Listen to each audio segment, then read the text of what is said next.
Hi friends, இன்றைக்கி இந்த வீடியோவில் நம்ம கர்நாடகாவில் சவுத் கனரா ரீஜனில் இருக்கிற மேங்களூரை சுற்றி பார்க்க போகிறோம். இப்போ நம்ம பார்க்குறது தான் நேத்ராவதி ரிவர். சென்னையிலேருந்து மேங்களூர் எக்ஸ்பிரஸில் ஏறி காலையில் 7 மணி அளவில் மேங்களூர் வந்து சேர்ந்தோம். தக்ஷிண கன்னடா பிரதேசத்தோட முக்கிய நகரமான மேங்களூர் கேரளா பார்டருக்கு பக்கத்தில் இருக்கிறனால கேரளாவோட சாயல் நிறையவே இருக்குது.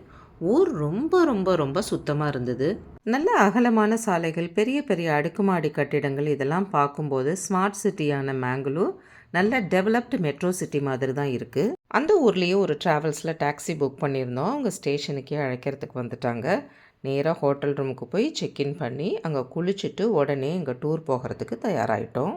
பழமை புதுமை ரெண்டும் சரி விகிதத்தில் கலந்துருக்கிற அழகான ஒரு சிட்டி மேங்களூர். நேத்ராவதி, குருபுரா அப்படின்னு ஒரு 2 அழகான நதிகள் இங்கே அரபிக்கடலில் வந்து இணைகிறது.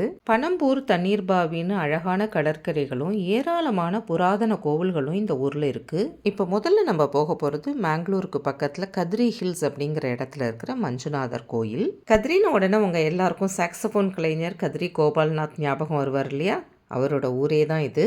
இந்த கதிரி மஞ்சுநாதர் கோவில் கர்நாடகா மாநிலத்தில் இருக்கிற ரொம்ப ரொம்ப பழமையான சிவன் கோவில்களில் ஒன்று. பகவான் பரசுராமர் கொடிய சத்திரியர்களை கொன்னுட்டு இந்த ஊருக்கு வந்து தனக்கு வாழறதுக்கு ஒரு நல்ல இடம் வேணும் அப்படின்னு சிவபெருமானை நோக்கி பிரார்த்தனை பண்ணுறாராம். சிவபெருமான் அவரோட பிரார்த்தனைக்கு இணங்கி பார்வதி தேவியோட மஞ்சுநாதரா இந்த கதிரிங்கிற ஸ்தலத்தில் அவதரிக்கிறார். சமீப காலத்தில் இந்த கோவிலை அழகாக புதுப்பிச்சு ரொம்ப நீட்டாக மெயின்டைன் பண்ணிட்டு வராங்க. கோவிலுக்குள்ளே வரவங்க கால அளமிட்டு சுத்தமாக வரணுங்கிறதுக்காக இந்த மாதிரி வாட்டர் பைப்ஸ் ஏற்பாடு பண்ணியிருக்காங்க. கணபதிக்கும் பார்வதி தேவிக்கும் தனித்தனி சன்னதிகள் உள்ளது. இந்த கோவிலில் வெண்கலத்தால் ஆன 5 அடி உயரமுள்ள லோகேஸ்வர சிலை தென்னிந்திய கோவில்களையே ரொம்ப ரொம்ப பழமையானதுன்னு சொல்கிறாங்க. இந்த கோவிலுக்கு பின்புறத்தில் ரொம்ப விசேஷமான சப்த தீர்த்தங்கள் உள்ளது. பகவான் மஞ்சுநாதரோட ஆணைப்படி சப்தகோடி மந்திரங்களும் இங்கே சப்த தீர்த்தங்களாக உருவானதா ஐதீகம். இதுக்கு பக்கத்துலேயே உயரமான ஒரு இடத்துல இருந்து இயற்கையாக ஒரு ஊற்று நீர் வருது. இதை பாகிரதி தீர்த்தம் அப்படின்னு சொல்கிறாங்க. இந்த கோயிலுக்கு வரவங்க எல்லாரும் இந்த தீர்த்தங்களில் ஸ்நானம் பண்ணிட்டு தான் கோவிலுக்குள்ளேயே போகிறாங்க.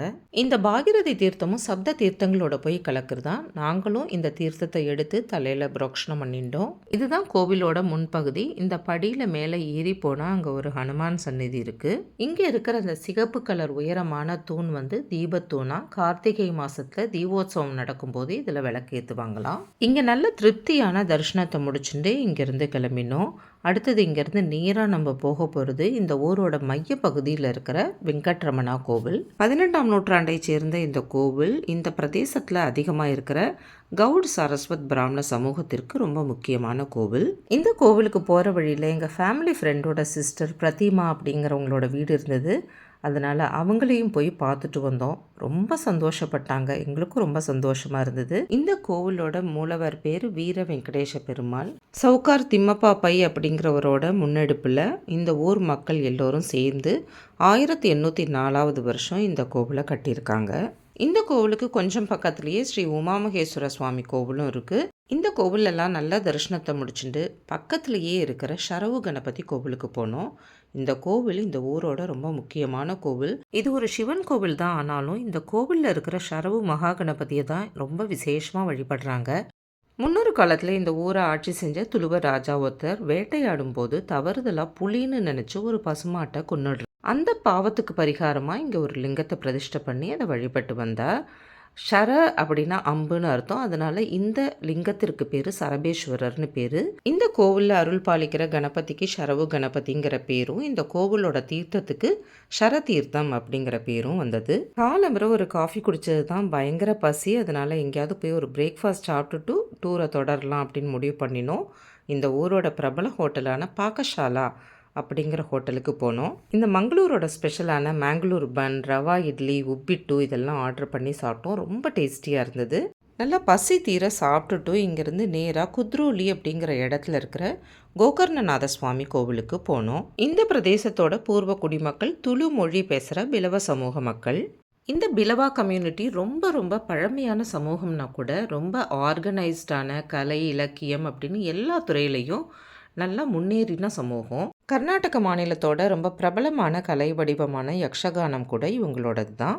இந்த மக்கள் எல்லாரும் சேர்ந்து தங்களோட சமூக வழக்கப்படி வழிபாடு செய்கிறதுக்கு ஒரு கோவில் வேணும் அப்படின்னு தங்களோட தலைவர் அத்தியக்ஷ கொரகப்பா அப்படிங்கிறவர்கிட்ட முறையிட்ட போது அவர் தன்னோட குருவான மகான் நாராயண குரு கிட்டக்க கேட்டு அவரோட ஒப்புதலோட இந்த கோவிலை கட்டி 1912 மகான் நாராயணகுரு இந்த கோவிலை திறந்து வச்சார். அதுக்கப்புறம் காங்கிரஸ் ஆட்சி காலத்தில் திரு ஜனார்தன் பூஜாரி அவர்களால் இந்த கோவில் புதுப்பிக்கப்பட்டு அப்போதைய பிரதமர் ராஜீவ்காந்தி அவர்கள் முன்னிலையில் கும்பாபிஷேகம் நடத்தப்பட்டது.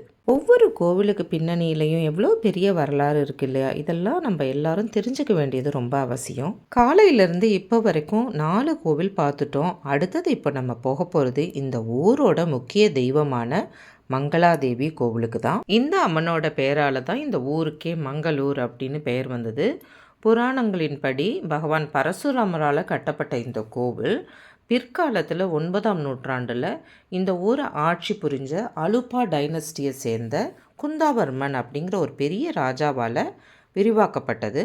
முழுக்க முழுக்க கேரளா ஸ்டைலில் அமைஞ்சிருக்கிற இந்த கோவிலோட கர்ப்ப கிரகத்தில் மங்களாதேவி உட்கார்ந்த கோலத்தில் அருள் பாலிக்கிறாள்.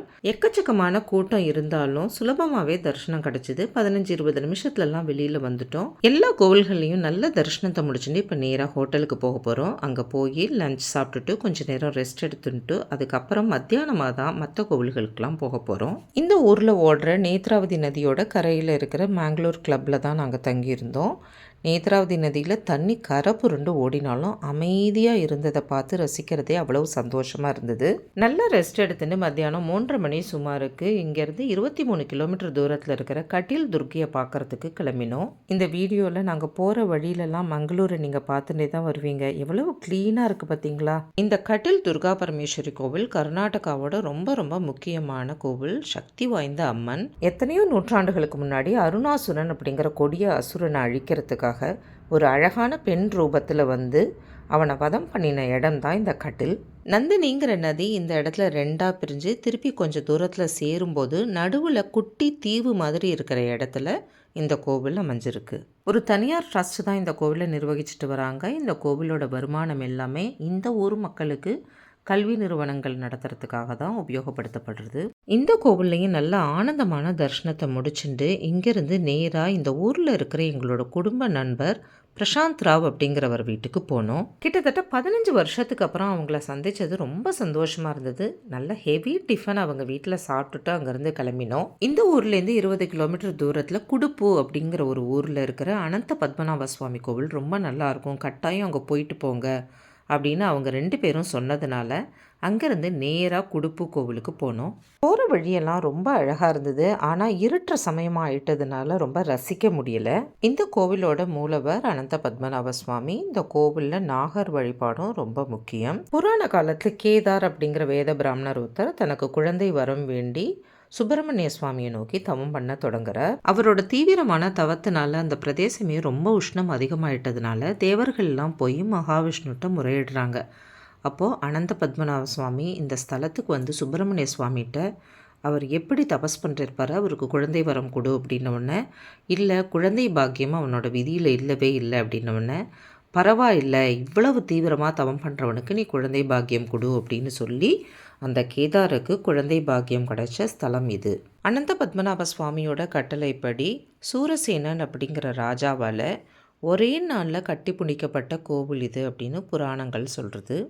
இந்த கோவிலுக்கு பக்கத்தில் பத்ர சரஸ்வதி அப்படின்னு ஒரு சின்ன ரிவர் ஒன்று ஓடுறதான். இந்த கோவிலுக்குள்ளே இருக்கிற குளத்துக்கும் பத்ர சரஸ்வதி தீர்த்தம் அப்படின்னு பேர். இந்த குளத்தில் குளித்து நாகரை வழிபட்டால் நாகதோஷம் நீங்கி குழந்தை பாக்கியம் கிடைக்கும் அப்படிங்கிறது இந்த ஊர் மக்களோட நம்பிக்கை. ராத்திரி ஆயிட்டதுனால கோவிலில் கூட்டமே இல்லை, நல்ல தரிசனம் கிடச்சிது. இது இந்த கோவிலோட ஆஃபீஸ் பில்டிங்காக ரொம்ப பியூட்டிஃபுல்லாக இருந்தது. மூடி இருந்தாலும் வெளியில் திண்ணை எல்லாமே அவ்வளோ அழகாக இருந்தது. இன்றைக்கி காலையிலேருந்து இன்றைக்கி ஒரு நாள் மட்டும் 6 கோவில்கள் பார்த்துருக்கோம். அற்புதமான தரிசனம் எல்லா கோவில்கள்லையும். ரொம்ப மனசு திருப்தியோட ஹோட்டலுக்கு போன போது அங்கே யாரோட 25வது வெட்டிங் ஆனிவர்சரி செலிப்ரேஷன் நடந்துட்டு இருந்தது. கொஞ்சம் நேரம் பார்த்துட்டு தூங்க போயிட்டோம். வெடிகாரத்தால் எழுந்துட்டு இங்கேருந்து கிளம்பி குக்கே சுப்பிரமணியா போய் அங்கேருந்து உடுப்பிக்கு போயிட போகிறோம். இதே மாதிரி ஒரு தெய்வீகமான வீடியோவில் சுப்பிரமணியா தர்மஸ்தலால் உங்களை சந்திக்கும் வரை உங்களிடமிருந்து விடை பெற்றுக்கொள்வது உமா வெங்கட். பாய்.